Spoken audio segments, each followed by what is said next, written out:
Hi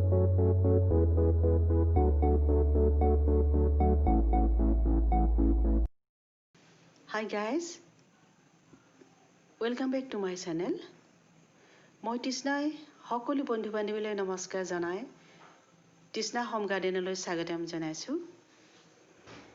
আজি মই আপোনালোকলৈ লৈ আহিছো টৰেনিয়া ফ্লাৱাৰ।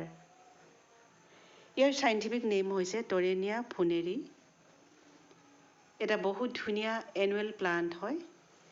বিভিন্ন ৰঙৰ টৰেনিয়া ফ্লাৱাৰ পাব। ব্লু, হোৱাইট, পিংক, পাৰ্পল ৰঙৰ পোৱা যায়। সামাৰ লাভিং প্লান্ট হয়। ইয়াক ডাইৰেক্ট সানলাইট প্লেচতে ৰাখিব লাগিব।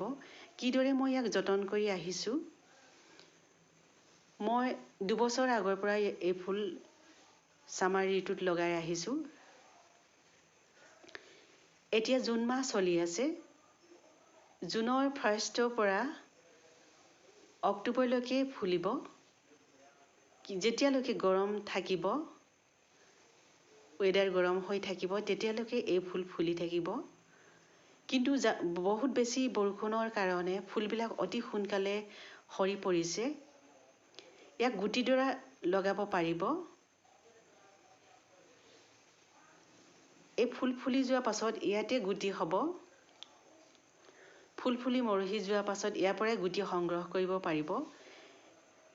কিন্তু মই এই বছৰ পুনৰ নাৰ্চাৰীৰ পৰা মাত্ৰ 5টা পুলি লৈ আহিছিলো আৰু 5টা পটেই এতিয়া বৰ্তমান ফুলি আছে।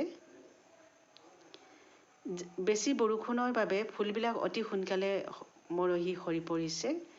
মই সেইবাবে বৰষুণৰ পৰা বচাবলৈ ইফালৰ পৰা সিফালে কৰি আছো। এদিনো পানী দিবলৈ প্ৰয়োজন হোৱাই নাই। যেতিয়া মই লগাইছিলো তেতিয়া পানী বেছি সদায় দিব নিদিলেও হয়। যদি বেছি ৰ'দ পায় তেতিয়া দিব লগা হয়। কিন্তু বৰষুণৰ বাবে মই আজি বহুত দিনে পানী দিব প্ৰয়োজনে হোৱা নাই। ইয়াক যিকোনো সাৰে লগাবলৈ পাৰিব। গোবৰ নতুবা ভাৰ্মি কম্পোষ্ট, কাউ ডাং আৰু ভাৰ্মি কম্পোষ্ট দি লগাই দিয়ক। গাৰ্ডেন সয়েল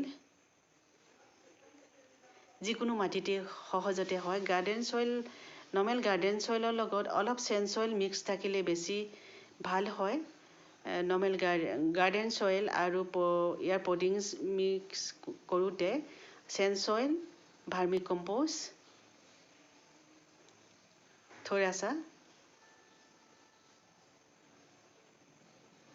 এনেদৰে ইয়াৰ পটিং মিক্স বনালে বেছি ভাল হয়। কিয়নো যিকোনো পটতে পানীটো ৰৈ নগলে বেছি ফুলবিলাক ভাল হয়। পানী জমা হৈ থাকিলে গছজোপা সহজতে মৰি যাব পাৰে। ডাইৰেক্ট সানলাইট প্লেচতে ৰাখিব। এনেদৰে ইয়াক মই এনেদৰে যতন কৰি আহিছো।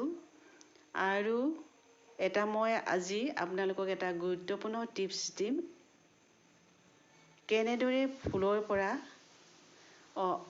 যি ফুল আপুনি গুটি দৰা ৰুব পৰা যায়, সেই ফুল কেনেকৈ গুটি সংগ্ৰহ কৰিব পাৰি। এটা বছৰ কিনিলেও হ'ব।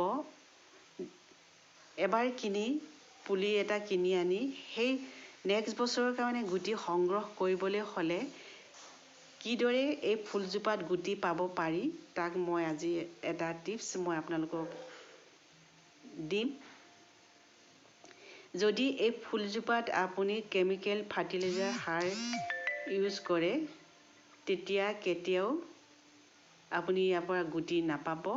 যদি কেমিকেল সাৰ দিয়ে, কেতিয়াও গুটি ইয়াৰ পৰা আপুনি নাপাব। যদি নেক্সট বছৰৰ কাৰণে গুটি পাবলৈ হ'লে ইয়াত আপুনি অৰ্গেনিক সাৰ প্ৰয়োগ কৰিব লাগিব। কেমিকেল সাৰ দিলে কেতিয়াও আপুনি নেক্সট বছৰৰ কাৰণে গুটি কেতিয়াও নাপাব। এই কথাটো মনত থ'ব। অতি গুৰুত্বপূৰ্ণ কথা হয়। ফুলৰ বিষয়ে জানিব লগা বহুত ধৰণৰ টিপছ থাকে, কথা থাকে। সেই টিপছটো মই আজি আপোনালোকক দিলোঁ। কোনো নাৰ্চাৰী মানুহে আপোনাক এই টিপছ মই নিদিয়ে। কিন্তু মই নাৰ্চাৰী কৰিছোঁ যদিও, ফুলৰ বিজনেছ কৰিছোঁ যদিও মই আজি আপোনালোকক এই টিপছটো দিছোঁ। আশা ৰাখিছোঁ আপোনালোকে নিশ্চয় লাভান্বিত হ'ব। যদি ভাল লাগে মোৰ ভিডিঅ'টো লাইক এটা কৰিব, লগতে ছাবস্ক্ৰাইব কৰোঁতে বেল আইকনটো দবাবলৈ কেতিয়াও পাহৰি নাযাব।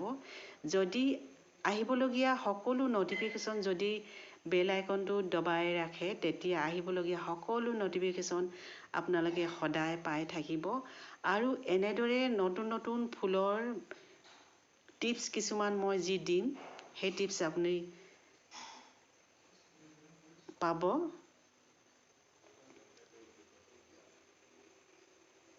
প্ৰতিটো ফুলৰ বিষয়ে যেতিয়া মই ভিডিঅ' আপলোড কৰিম, প্ৰতিটো ফুলৰ বিষয়ে এটা হ'লেও দুটা হ'লেও টিপছ মই আপোনালোকক দিম। যি টিপছ মই জানো বা যিখিনি মোৰ অভিজ্ঞতা হৈছে, সেই সকলোখিনি মই আপোনালোকৰ লগত শ্বেয়াৰ কৰিম। এনেদৰে সদায় মই আপোনালোকৰ লগত কথা পাতিব বিচাৰোঁ, বন্ধুত্ব কৰিব বিচাৰোঁ। পুনৰ লগ পাম নতুন ফুলৰ সম্ভাৰ লৈ। আজিলৈ আহোঁ। নমস্কাৰ। থেংকছ ফৰ ৱাচিং।